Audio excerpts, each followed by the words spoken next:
the internet, how you use social media, how you purchase and shop and things like that. Does anyone have any thoughts about any of these ads that appeals to them in particular? In terms of statistics, that center one that's on the phone, that's an email ad. And that statistically is going to convert at a higher rate than any of the others. Now, one of the questions always comes up is why, right? Why does that tend to, got a chat coming in there. Why does that convert at a higher rate? Well, it's quite simply a personal thing.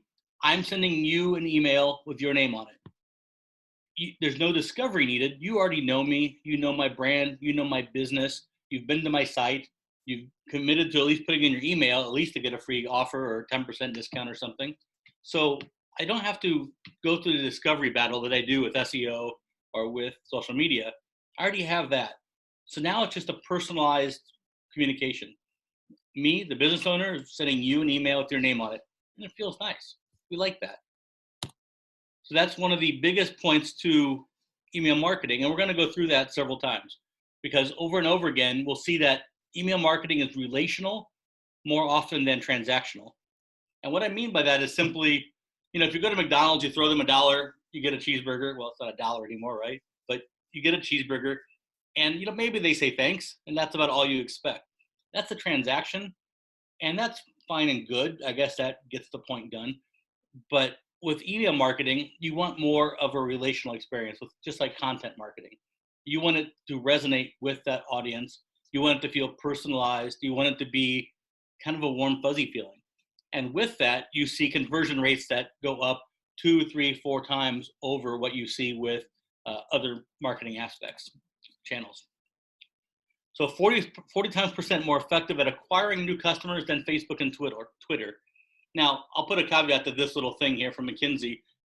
It is, but you have to collect that email address first. And we'll go through that in a second, but that is kind of the key. If you don't have email addresses, it's hard for people to email you. It's hard for you to email them. And that's always kind of one of the things that pops up as well. Cool, how do I do that? How do I get them? There's a couple tools out there that'll help. Buying email addresses, not really a thing anymore. So there's some proper ways to do this where you can get legitimate, targeted, vetted emails that you can use from your own marketing experience. Some of the advantages you're going to see is the high visibility of it. I mean, everyone checks their email inbox every day. Well, pretty much. If you're like most people, you get a ton of emails. A lot of them are junk. But if it's from something you know and something you're aware of, it's something that you're interested in, you'll open that one. You'll pay attention to that one. It's an engaged audience, right? So it's that I've signed up for the email list. I've been to your store. I'm part of the tribe. I'm part of the family. I like the product. I like what your brand's all about. So I've given you my email address. And that's an important piece. They've given you that email address already. So you didn't buy it. They're not getting spam. This is something they've provided you based on some level of interest.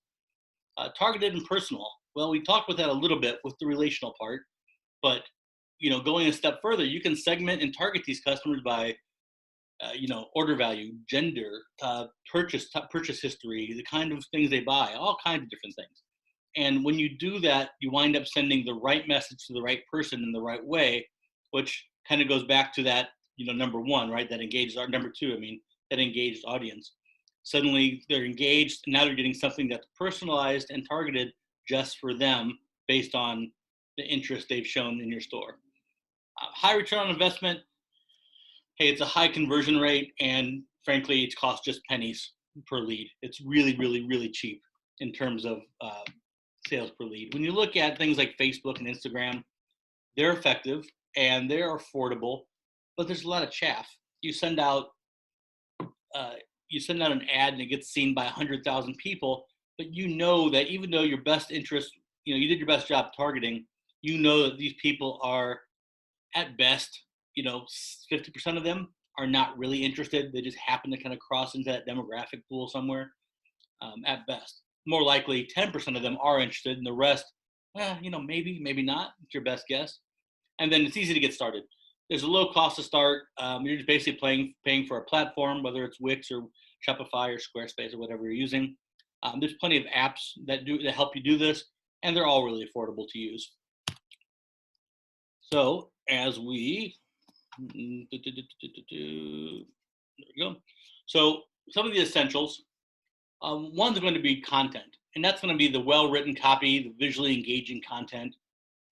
Building that email list, the method for getting the emails, super important. An email service provider, platforms such as like Klaviyo, MailChimp, Conversio, Seguno, there's a ton of them out there, OmniSend, that help you send emails, create emails, in some cases even collect emails. And more importantly, they all have actually the data piece on the backside. So you can go through and kind of monitor your performance, make sure that what you're doing makes sense. All right. So there's a couple of email examples. Does any one of these grab your attention more than the others? I think the one in the middle. Why? Yeah, the Allbirds. Why? It just looks pretty. It's got bright pops of color. Yeah. Yes, it draws your eye to it. Yeah, exactly. Appealing, it sounds super shallow, attractive. but everyone had the same answer. Yeah. Now, when you start to break these down, where's the call to action in that middle one? At the top, to set your toes free. What are you going to do with that? What are you going to click on? Hey, it's more information. It's like, hey, Flip-flops. here's this stuff. Check it out. It's a cool picture. Go to our site. Versus look at, let's say, on the left, right? Live now, live now, shop early access. On the right, 25% off, shop now, built-in button. Images aren't as good necessarily. They're quite a bit different, but that center one grabs your attention. Each one is actually pretty effective in its own way. Movement on the left, it's a first-person perspective. It puts you looking down at your own watch on your own wrist. And then it has that shop early access, live now, hey, I'm gonna miss out, right? Fear of missing out. It's a powerful tool. On the far right, Huckberry, who I think has great copywriting. Quite simply, 25% off, shop now. I don't know if they're selling jeans or selling shoes based on how I read the copy, but you know, it's an effective ad. But you're right, the one in the middle grabs your attention. And that's the one most of us would actually open and spend a couple minutes going through. It's great photography, it's great imagery. The copywriting is minimal, which, let's be honest, most of us don't sit down at a desk and read our emails on a phone. You do it while you're at Ralph's walking around. Well, maybe we do that now in quarantine. But usually you're walking around Ralph's and you're checking your email or doing something else. Are you really going to read 2 paragraphs? Probably not.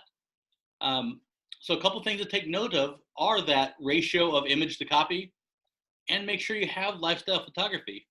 That way someone can psychologically, emotionally envision themselves using that product. Does that make sense? The image will grab you, but you got to have something more to it than just, cool, here's a nice image, what do I do with it? There has to be something in there that resonates. And some of that goes towards target audience, right? If this kind of target audience is your demographic, cool.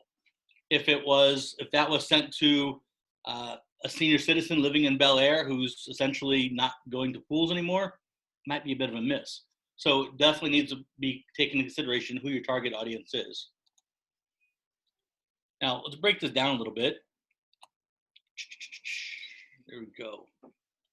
So what makes us open an email in the first place? Generally speaking, it's that catchy subject line and a really good preview text. So if you look through these, which one sounds interesting? Which one would make you open the email? Because that's really what it's all about. Sending emails is awesome, but if no one opens it, what are we really accomplishing? So it's really about what's going to resonate in that first little preview. Do any one of these jump out to anyone? The today's the day one. Why? Because it's like ... what's happening. Right. Yeah. Agreed.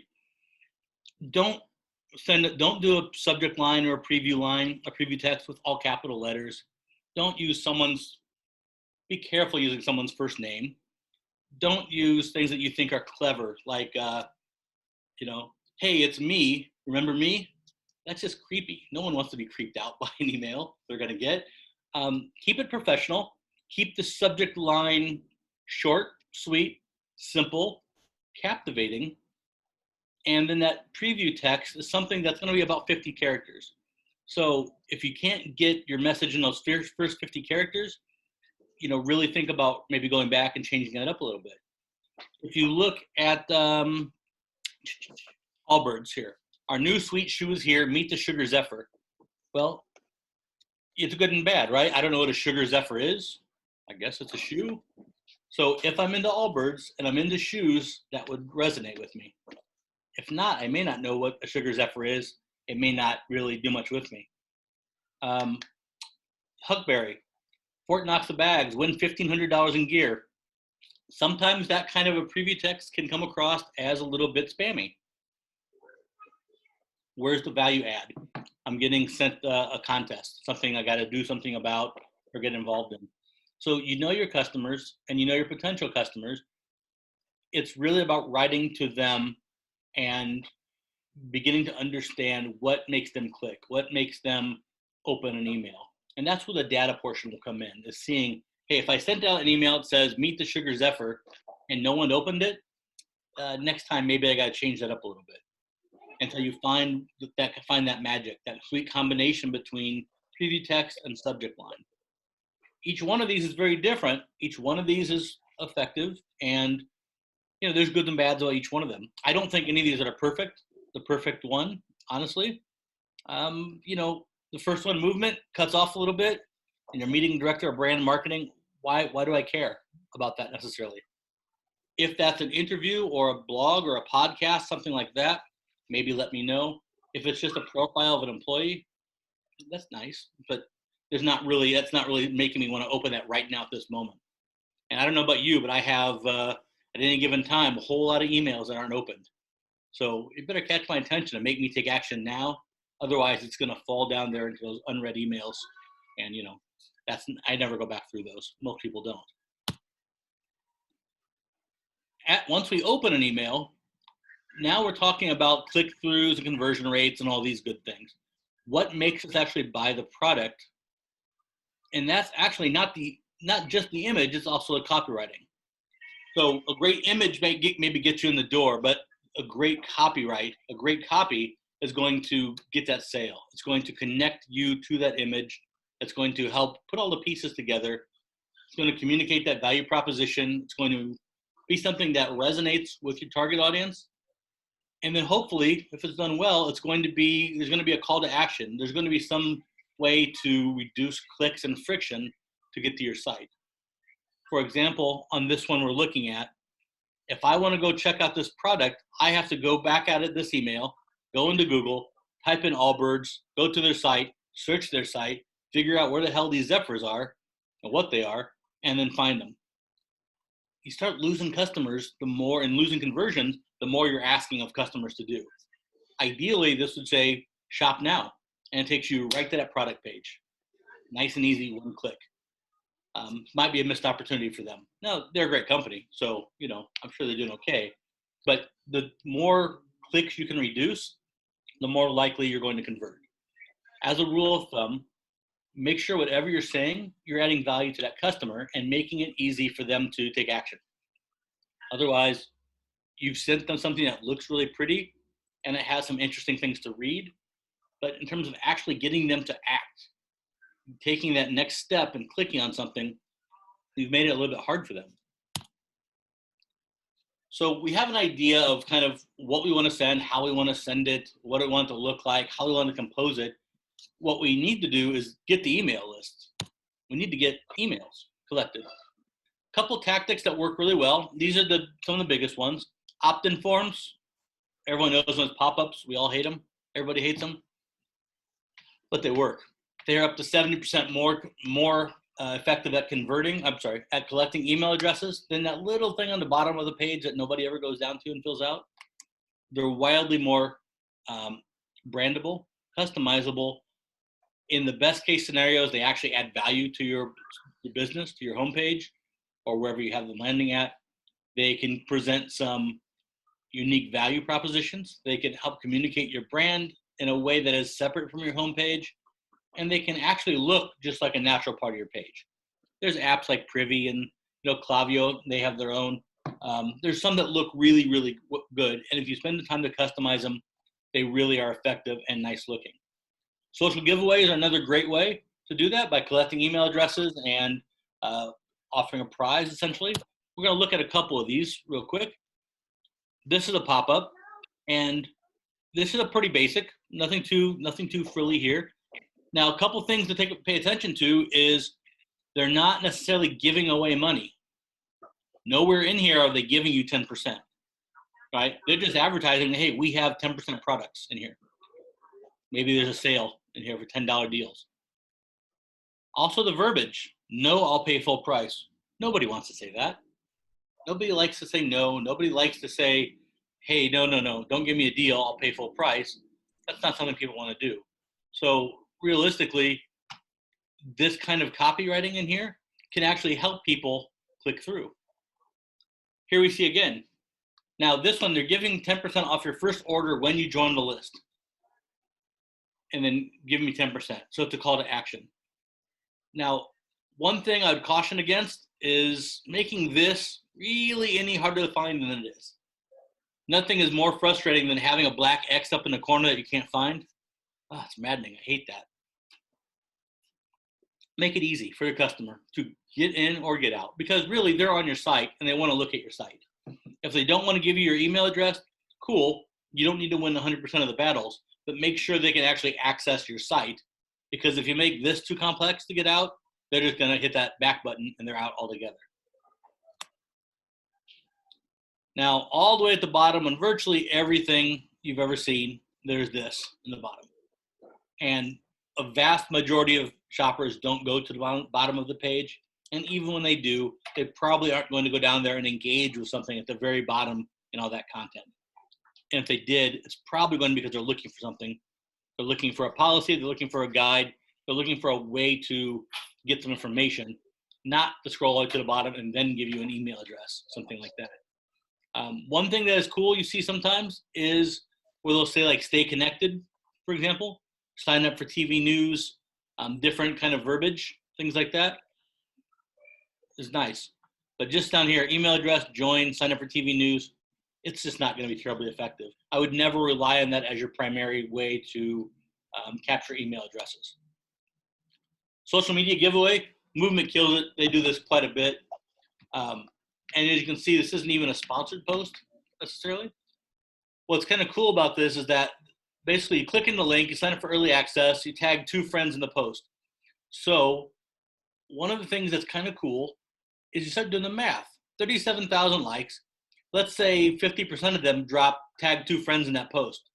Well, now suddenly you have a lot more SEO impact. You're having a lot more clicks, likes, shares, all that cool stuff.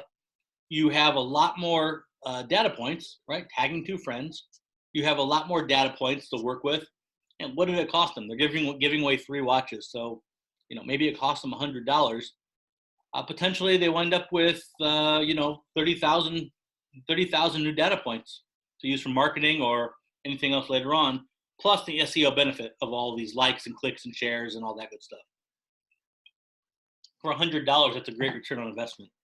Doesn't take a lot to understand that suddenly at a 1, 2, 3% conversion rate, those 15,000 or 30,000 data points could suddenly produce a lot more profit than $100. Another example of theirs, same kind of a deal. Features now, early access. This is where they're actually building their email list yet again. So features now, link in bio for early access. And when you go to it, you actually ask you to give them your email address, and they'll contact you when it's released. So it's just another kind of ploy to get that email address. Now we get into the meat of things. And earlier I said that email marketing is relational, and it is in the best case. And we've just seen a little bit of this. But these are transactional. And these are going to be something happened and now something else is going to happen. So you did something and now you're going to get an email. You place an order, you're going to get an email. With Shopify and most other platforms, most of these are automated.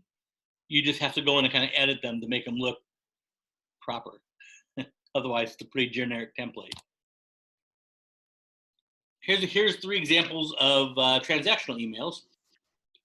So they're all on Shopify. They look and read differently. They've all been customized a little bit. Now the one on the left is pretty basic. They added their logo, but everything else is pretty much the same. Over here for Indisol, they've changed it quite a fair amount. And then going over here to Casper, they've changed it even more. Every store really should take care to brand their emails. And it should be consistent with Facebook, Instagram, your website, custom landing pages, email marketing, whatever you're doing that's customer facing should really always have the same branding. What I mean is the same logo, same font, same colors, same vibe, same tone, same voice. And that gets tricky sometimes as we scale, right? Because maybe in the beginning you're writing all the copy yourself. And now, hey, things are going well, you have some more staff and someone else is helping with some of the copy. So what you risk is losing some of that consistency between the different mediums. So it's super important to make sure that everything looks as much the same as it possibly can. Otherwise, you take the risk of confusing your customer. If Tecnu they used a different logo on their website and on their Facebook and Instagram, and then you got this email, it might seem like it's coming from a different company. It might seem a little bit off, and that can create some doubt and trust issues, which of course then can translate into future loyalty issues or trust issues with customers. So in order to edit these, at least in Shopify, you're going to go down here to notifications. And then all these emails right here, you can go in, click on the one you want, do a preview, take a look at it, see how it looks, edit the verbiage. You can even go over here, add logos, colors, widths, all those good things. But one of the most important things is send yourself a test email before the customer gets it. Know how it's going to look before the customer actually receives the first one. This is kind of the standard template within Shopify, for example. It's fine. It's whatever. I would say that it could be a whole lot better, and it should be a whole lot better. And we've kind of left it up to the merchant to brand that themselves, but probably 80% don't. And you're really doing yourself a disservice at this point because these are more opportunities to reach out to that customer, connect to that customer, give them one more wow experience, something else that will remember your brand, remember your vibe, remember your logo, whatever it may be. So this is kind of another point of contact that is just a missed opportunity if you don't really go through and customize these. You can do SMS if you want to. That's a trend that's, it's growing, but it's growing slowly. There's still some pushback. There's still some people that think SMS marketing is a little bit creepy, a little invasive, a little uncomfortable. It definitely works better for certain demographics than others. But if you're into that, you can certainly do it right here as well. What about your monthly success at the post office? And this is what the preview text would look like for an SMS. A lot of people in there. All right, so marketing emails. Now these are the ones that are going to be a little more relational. The transactional are the last ones. These are more the relational ones. A welcome series, someone comes by your site, they find your site. Hey, we don't care how they found it necessarily at this point. They're there. They drop in that email address. You want them to get something right away that says, hey, thanks for coming. Let me tell you a little bit about our brand. Because they may have hit that homepage and bounced out. They may have only spent 2 seconds there. Maybe your homepage isn't as effective for them as it could have been, and so they didn't get the gist of your brand. Now you have another chance to kind of express that to them. Product launches, emails are a great way to do a segmented, targeted way communication to a new product that might be relevant to that specific customer. So if you know you have someone, for example, who has bought red shoes before and you have a new set of red shoes coming out, it would only be likely that they might be interested in these red shoes. Kind of like dynamic or retargeting ads, just done through email. Spotlight products, holiday promotions, they are what they are. They're informative. They're letting customers know that, hey, we got some things going on. As we do this, the copy doesn't need to be very complex. It doesn't need to be a lot. It doesn't need to be intricate. For example, on the left, highly branded, right? You have the image behind it all. The logo's right on top. There's a thanks for signing up with Flower Fix. So right away, you're communicating why they're getting this email. It's not spam. They signed up, and you're reminding them, hey, thanks for signing up. There's a discount code added right here.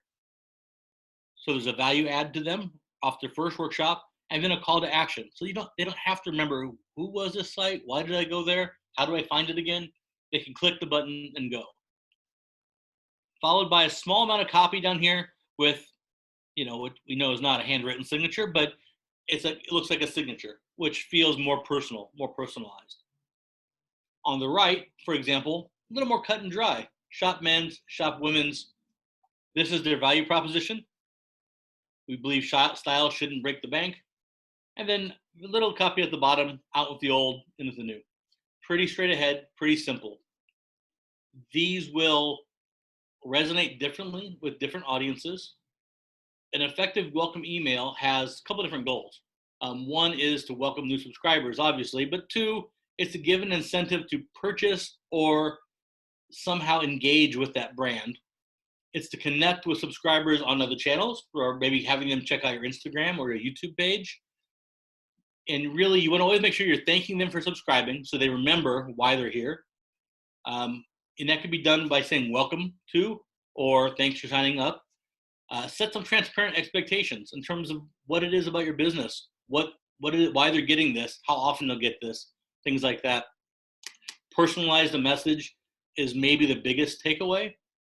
If it's personalized, you have a higher statistic chance of them actually engaging with that email, clicking on something, sharing it, actually reading it, instead of something that just looks like it was cut and paste and sent out to a billion people. And then, as always, have a clear call to action. Make it easy for them to shop, to go back to your site, to do whatever it is you want them to do. If you want them to follow your Instagram page, give them a link. If you want them to go back and check out these shoes, give them a link. Make it really easy for them. We talked a little bit about some other marketing examples. We talked about Huckberry and their copywriting. This one over here is a product launch. This is a mission spotlight, and this is a product spotlight. Subtle differences. Essentially, they're great companies. These are great companies who kind of know their target audiences really well. They write copy and images for their target audiences based on likes, dislikes, locations, all of that really point to that ideal customer. Notice that all the copywriting is pretty well done. The images are high quality images that are unique in perspective and content, and there's a call to action on each one of them, with the exception of this one here in the center, which is a little bit different. On the left, they're advertising a rollout of some new boots, shop now tag, collaboration. In the center, this is really more of a mission spotlight focusing on why the business is here. So it's letting you know that, hey, this is who we are, this is what we do, here's a little bit more information about us, come back and check us out. And then on the right, this is a product spotlight. So you want to buy this jacket, buy it right here, right now. And some really, really good copywriting in there. I mean, it really conveys Steve McQueen, James Bond, JFK Jr. It really kind of conveys that 60s masculine image. And that's really what they're going for with that. A couple other examples. These are promotional emails. And promotional emails are something that you have to use sporadically. Nobody wants to get these things every 5 minutes. So you have to kind of pick and choose. When you do send these out, it's really, really important to engage your customer in a way that conveys a sense of urgency. Hey, we don't do this very often, but we're doing this right now, and here's why, and here's how much time you have. And if you notice on each of these, right, shop now before time runs out, ends today, and this one has a timer that we know isn't the real timer, right? It's not going to count down automatically. But these give you that sense of, if I don't do this now, I'll miss out on something. Hey, I don't get these emails from Movement very often, but when I do, it's a limited time deal. You got to act quick. What you get, especially when paired with a call to action, a shop now button, is people that don't want to miss out on something, so they actually react to it quicker than they normally would.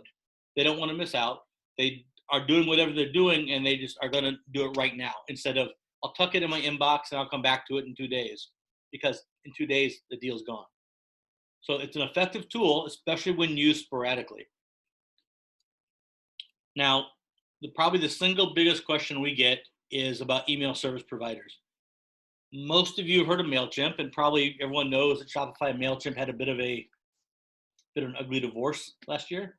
MailChimp was doing something with data that violated what we had promised our merchants, so we had to kind of part ways. Whatever email you collect should always be yours. It's really that simple. It shouldn't live in Klaviyo or live in Seguno or live in Omnisend. It should live in your account, and then Omnisend or Klaviyo can extract it to use it to send out emails. It's a subtle difference, but it's really important. If you have to call Klaviyo or MailChimp and say, hey, I would like my data back, please, and they say, sure, here's 27 steps to do it, and then you can get a CSV, and then you can upload that into this and this, that's really not making it friendly to get your own data. And these customers are giving you their email address. They're trusting you to manage it, to keep it private. And if you don't have that within your own account, you're trusting someone else to take care of it. That's not awesome. Period. So Klaviyo, Omnisend, and Seguno are three of the most popular right now. Omnisend and Klaviyo are very robust, a little bit more expensive. They both have pop-ups that they do themselves. They both have a very robust set of data and analytics that come with it.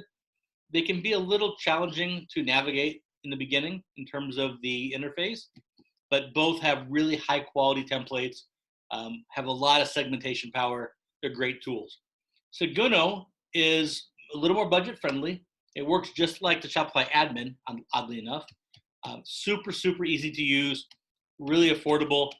Doesn't have a pop-up, doesn't have a lot of bells and whistles, but if you're looking for just something to get emails up and running and going, not break the bank with it, and have something that has a very low learning curve, very easy to get into and use, it's a good option to start with. Plus, they have pretty good support. When Klaviyo and Omnisend have great support, big support teams. Seguno, Chris, the designer and owner and founder of Seguno, he still mans support lines like 3 days a week. So sometimes you call and you get him. It's kind of crazy. But this is how you install it in the App Store. Pretty straight ahead. We're using Klaviyo for an example. Here's some of the templates you would use in one of these email marketing apps. They all have templates and they all are relatively similar. I think Omnisend and Klaviyo have some of the nicer ones. They're essentially drag and drop. And here we're going to go on the right. We're going to watch it happen. Simply you're just going to load it in images, change your copy. Very, very simple to do, to create basic campaigns. Nothing too fancy about it. Now, analytics is really kind of, to me, the meat and potatoes of whatever we do. It's really cheap to send out emails, and unless the images are crazy or the copy is really bad, or you really flub up and really do something that's really inappropriate, there's little risk with email marketing. You're not going to lose a customer because they got an extra email or because the image wasn't quite right. No one's going to hate you for it. However, if you don't measure what you do, you don't know what's effective. We can't improve what we don't measure. So it's a key takeaway. And each of these has a distinct set of analytics. That's something you need to really pay attention to. Things like click rates, open rates, click-throughs, open rates, bounce rates, all those kind of things. I can't emphasize enough how important they are. Whatever you've done with email marketing, as long as you measure it and try to improve it, you're going to be okay in the long run. There's a bit of a learning curve with target audiences. We all know that. There always is with all marketing. But if you're not measuring it and you're not analyzing it and you're not going back into your data and checking things out and seeing how is the performance, what can I do, what works, what doesn't work. I send videos, they work really well. I send pictures, they don't work. Gee, I guess I should stick with videos.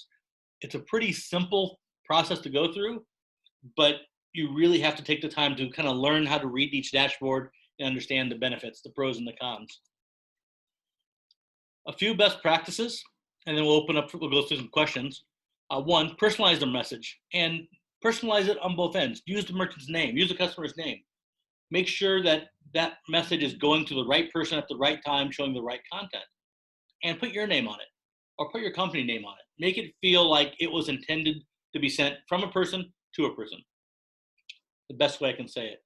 Focus on adding value. Why am I getting this email? Why should I read it? Why should I care? What should I do with it when I get it? It's a nice picture. What do I do with that picture? Great. So make sure it explains to them, hey, this is why I got it, and this is what I'm supposed to do with it. Engaging content, it kind of goes without saying. If you're sending, if your target audience are young, female identifying, 20 to 30-year-olds, that image should probably resonate with that target audience. The verbiage you use should resonate with that target audience. The copy you use, the way it writes and flows and reads. We speak to 10-year-olds differently than 60-year-olds. And that has to carry through to your content as well. This is the biggest one. It really should be the last one. Test before sending. I'd have it on here 10 times if I could. Send it to yourself. Send it to your friends. Send it to a Hotmail account. Send it to your smartphone. Send it to your laptop. Look at it as many ways as you can to make sure that it is going to look correct. If you're using Markdown, for example, to put a hyperlink and all those kind of things, make sure it works. Make sure it's not a broken link. Make sure it shows up correctly on Gmail or whatever you think your people are most likely going to be using. How does it look on a little small iPhone 6? How does it look on a giant tablet or on a laptop? Does it look the same? Does it read the same? Does it feel the same? What about the images? Do they look as good on a phone as they did on your giant 24-inch monitor at home? Do some testing before you send it out. Testing is free. It doesn't cost you anything to take a few minutes to test it. And then measure your success. Dig into your analytics. Dig into your data. See what works. See what doesn't work. And, keep going back to that well with whatever works. If it works, just keep doing it until it doesn't work anymore. Monitor those changes and trends and keep tweaking and adapting. It's maybe the single most important part of all this. A couple of helpful resources you can use for emails. The App Store, about Academy is an in-depth, and it's not really Shopify pertained. It's an in-depth training course on e-commerce. Everything from coming up with branding and product ideas all the way through marketing strategies and techniques. We have some other things, some blogs and things in here. I'm going to drop a link in the chat. And this is for virtual one-on-ones with us. So I don't care if you're Shopify or on Wix or talk about email marketing, SEO, or you're just bored at home and want someone to talk to. Schedule an appointment. We'll call you up. We'll have a coffee on video and talk about really anything you want to talk about, whether it's pictures or SEO or marketing or site design or brick and mortars, politics, whatever comes up, perfectly okay. Now let's tackle some questions real quick. Anyone have any questions? I see a couple in the chat here. What about hyperlinking your call to action to multiple places in email too much? I think it's okay to do it multiple times. I think if you have shop now buttons, for example, throughout your email, it can feel a little salesy. But if you have a shop now button on the image and then hyperlinked in the copy down below, yeah, that's perfectly okay. By all means. A copy of the presentation? Sure. Just shoot me your email address and I'll send it out to you. Absolutely, no problem. Let me put my email address in here.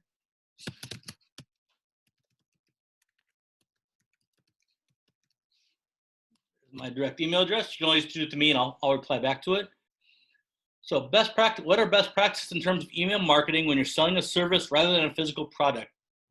It's a great question. One of my most interesting exchanges with a merchant is a merchant who is she's in Africa right now. She's in Zimbabwe, I think she's in Zimbabwe.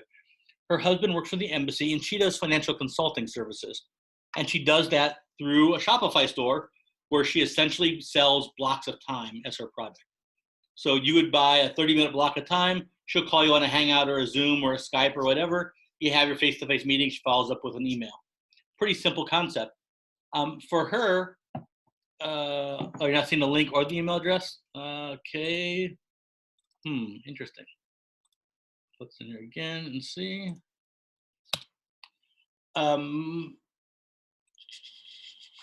Everyone, there we go. Try this again. How about that? That one work?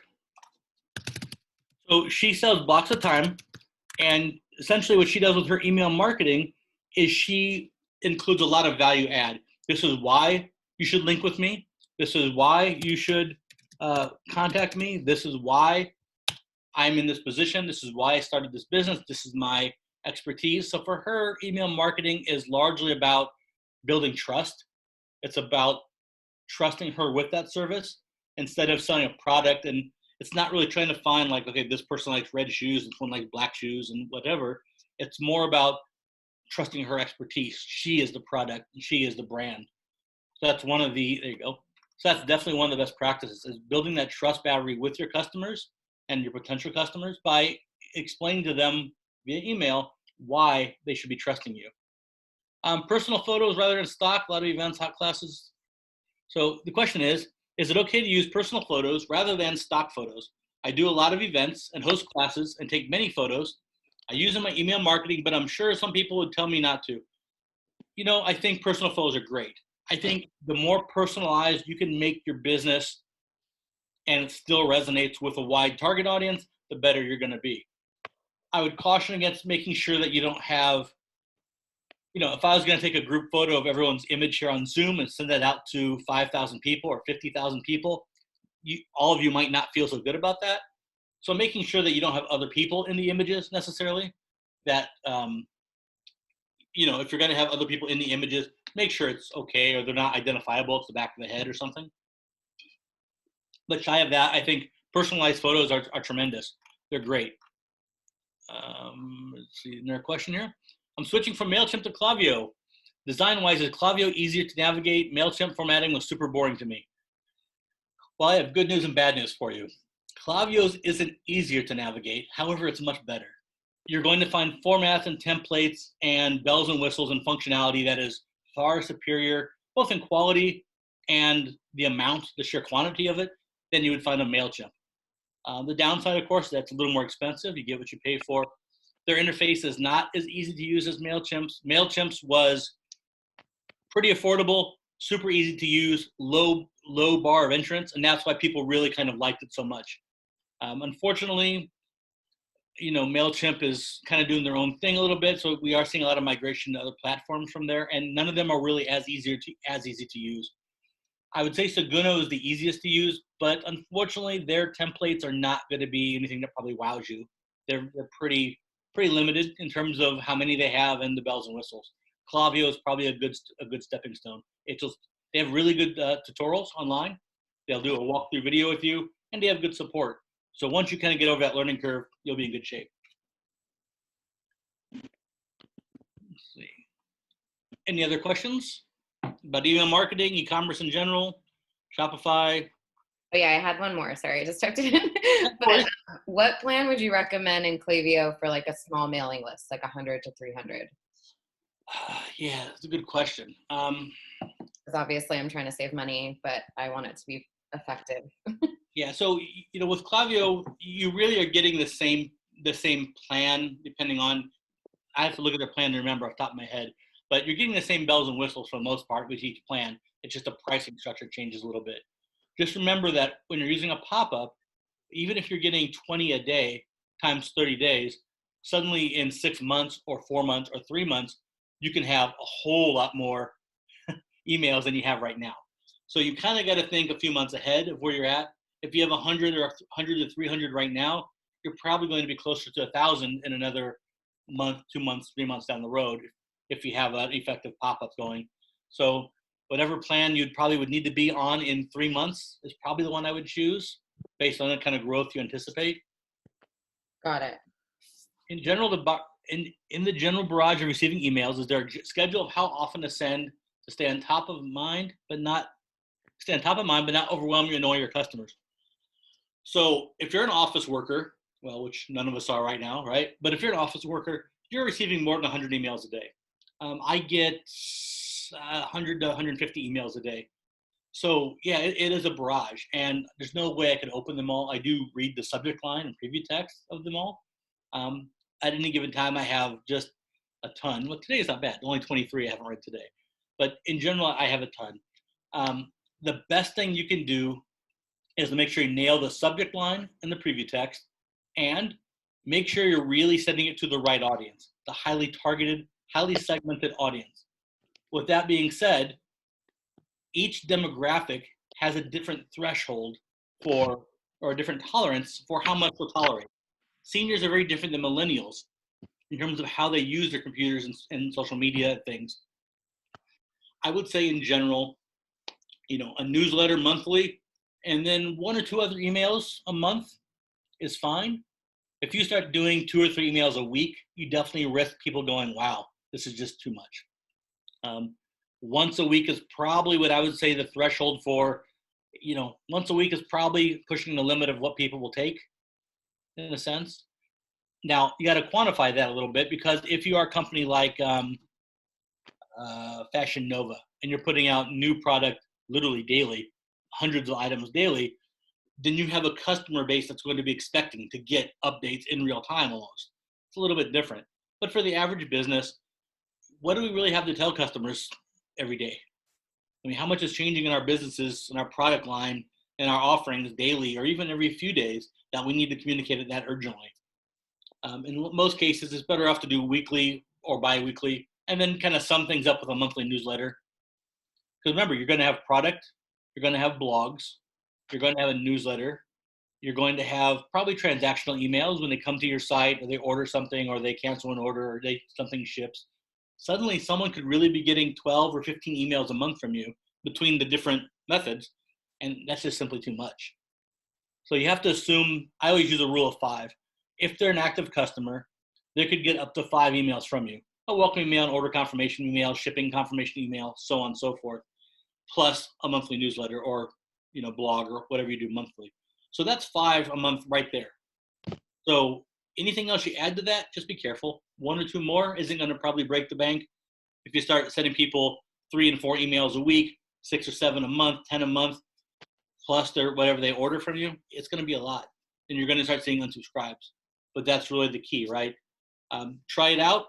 If you just keep an eye on those unsubscribes, if it starts going the wrong way, things start going south, back it down. No problem. Any other questions? Yeah, just to jump off, as I say, for my last point, is it good with and not overwhelming people to say like, hey, I send out emails on the same day, like every other week, right? To let your audience know this is our content schedule and to kind of expect to get it then? Or is it better to surprise them? All quiet, surprise. Finding a great cadence is really kind of a secret ingredient to all this. Being able to find and figure out what time of day, what day of the week, what frequency works for your target audience is really like the secret sauce of the whole thing. But that really requires trial and error. There is no instruction guide that says, hey, if these people are 23 years old, this is their lifestyle, this is the frequency. It's really going to be specific to your customer base.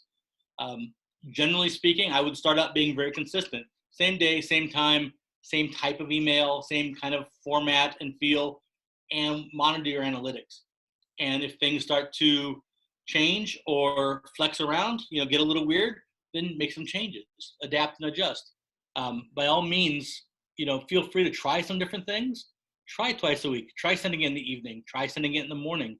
Try sending a video. Try some different subject line things. See what happens. Different copy. Copy above the image above the copy. And really watch those analytics and check those open rates and click-through rates and all those good things and see really what was it that works. But finding that right cadence is really a key part of marketing. Marketing at its core is the right product at the right time to the right person, wrapped up in a really good branding, right? You got to get that right timing thing down. And that's a bit of the X factor. That's, I check my emails throughout the day. Does everybody? Mine's always open on a second monitor, but some people might be only check them at night. Others maybe check them first thing in the morning. Each target audience is different. Certainly seniors would be a very unique situation if that's part of your demographic. Millennials and Generation Z, email is not a real big thing. So they'll get around to it and they'll check it every once in a while, but they probably aren't going to check it throughout the day for sure. Still a little confused in terms of formatting the welcome email and the order confirmation email. You do that in Shopify or Klaviyo? Sure. So the welcome email is an automated email that you're going to set up in your email service provider. So in this case, Klaviyo. So in Klaviyo, you'd set up an automation for a welcome email. And when someone puts in that email address, it's going to trigger Klaviyo to send off a welcome series. all the transactional emails like order confirmation, shipping confirmation, refund confirmation, and so on, all those bad boys are within Shopify. You can turn those off, and you can build those out on your own in Klaviyo if you want to, but they are all in Shopify ready to go. Hope that helps a little bit. Abandoned carts is a great example. Shopify has an automated abandoned cart email that goes out to customers, and that's fine. With that, you're going to see about a 5% open rate. Now, if you about a 5% return rate. Now, if you structure that with 2 additional, so 1 through Shopify, and then let's say you do 2 other automated with Klaviyo. So Shopify sends 1 on the first day, and then Klaviyo will send 1 on day 2 and day 3. Each one is a little bit different copy. The first one would be maybe, hey, forgot to purchase, come on back and here's your link.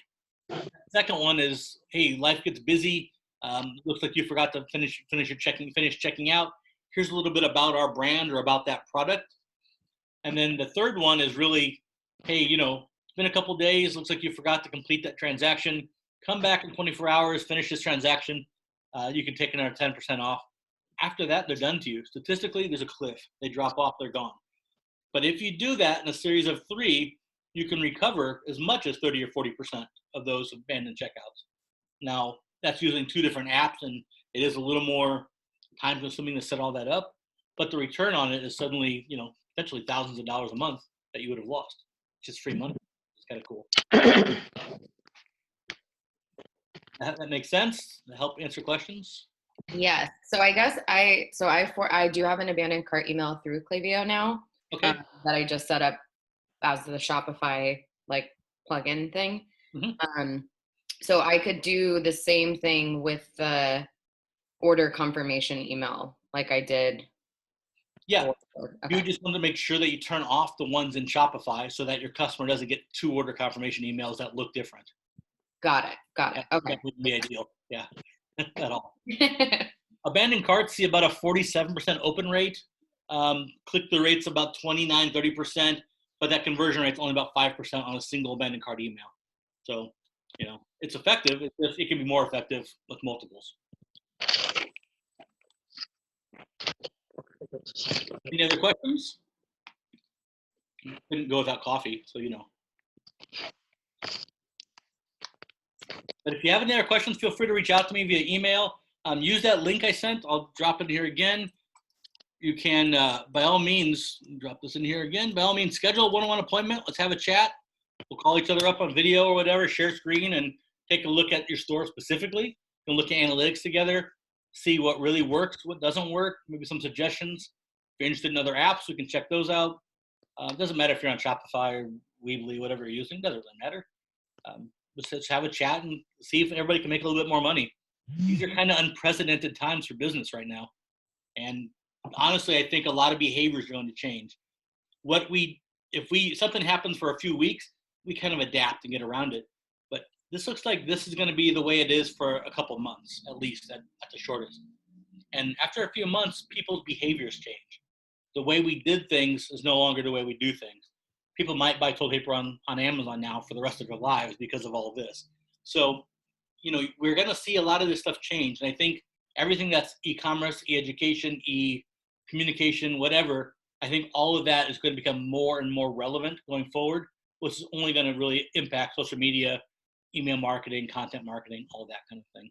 So get ahead of the curve, get on board now best you can, because I think that's the way things are probably going to head, at least over the next 6 months to a year. Maybe things will go back to normal, but I think normal will be redefined. Yeah, agreed.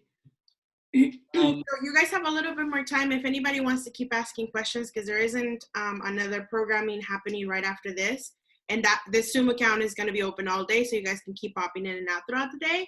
But I just want to remind, if you have an appointment at 2:15 with an advisor, please do check your calendar. I sent out calendar invites, and it's via Google Hangouts. So just click on the link on the calendar invite. But other than that, if you guys have more questions for Chris, which I think one more just popped up, Yep.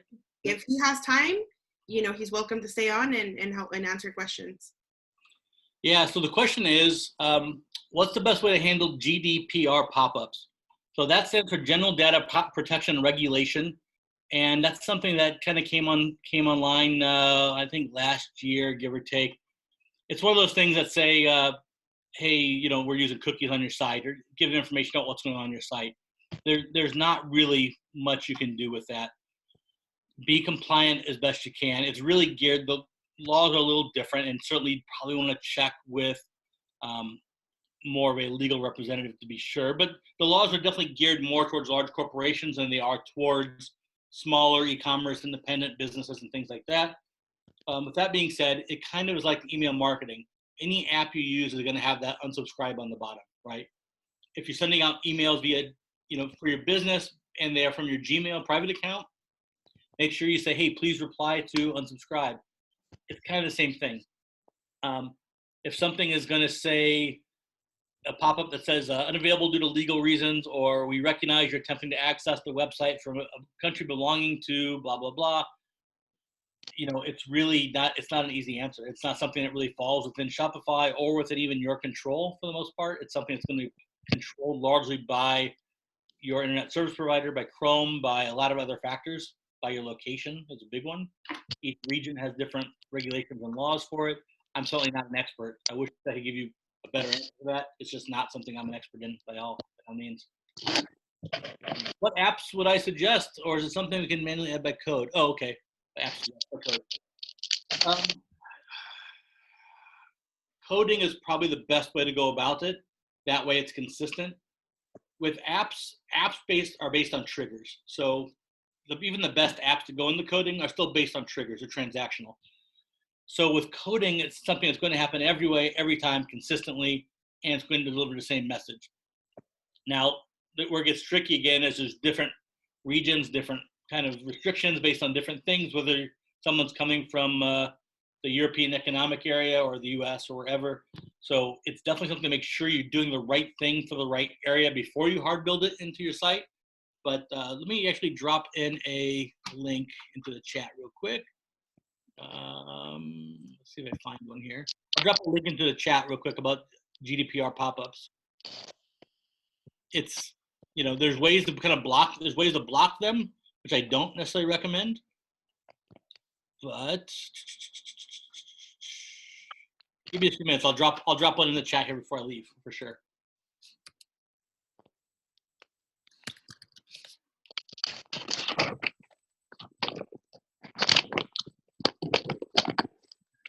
There's also some Shopify. If you go to experts.shopify, you can actually hire someone to go in and do that coding for you and actually do that compliance part for you.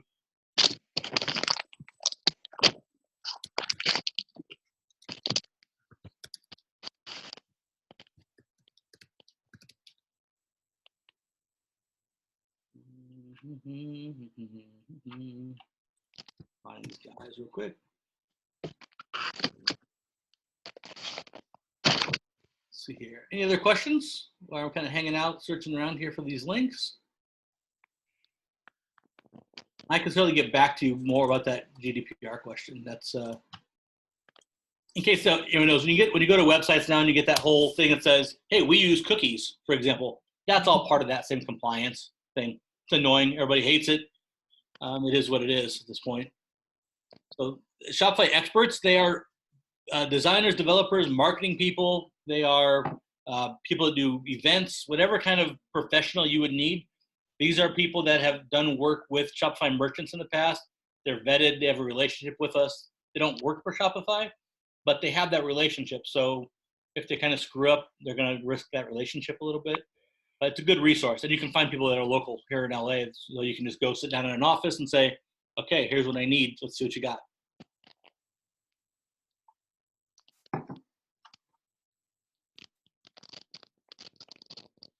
Sure, my pleasure. This is actually our first webinar using this format, which is, we've done a couple on WebJam. If any of you, I'll also drop a link in here, and a link to some of our future webinars. We do these regularly, but usually use kind of a different format, and it's more of a interactive kind of a chat. Someone's doing chats and someone's doing the presentation and things. It's a little interesting. Last time we had about 400 people on, So the chat became kind of crazy. But this is kind of nice. Yeah.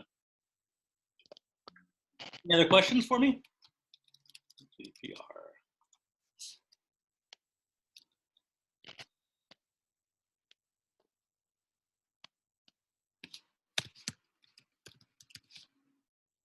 And of course, California has their own GDPR requirements. Always.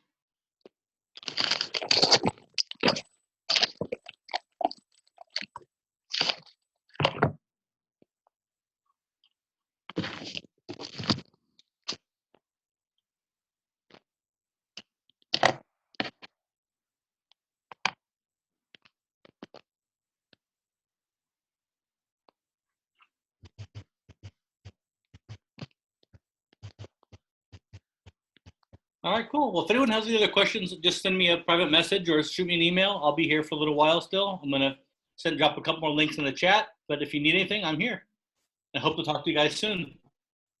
Thank you, Chris. Well, Thank you for coming. And then we'll touch base with the Shopify team, because I think we're going to be doing more of these. I think there's a lot of people that are trying to pivot and are trying to figure out how to continue to navigate these, this new climate. So yeah, we're spending a lot of time kind of helping merchants pivot from brick and mortar or doing more to pick up in different kind of business formats, pivot formats. By all means, it's a lot right now. Yeah, absolutely. Well, thank you. Thank you for joining us, Chris. And like you said, he's going to be on here for a little while, and you guys are welcome to hang out. We're just hanging out right now and continue to co-work. So yeah, cool. All right, there we go.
I haven't seen you for a while, Drew.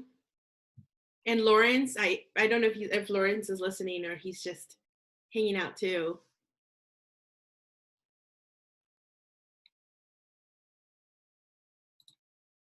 I feel like we haven't seen you guys in a minute. The profit models and all of the base rig together. Someone else deals with skinning and stuff. I think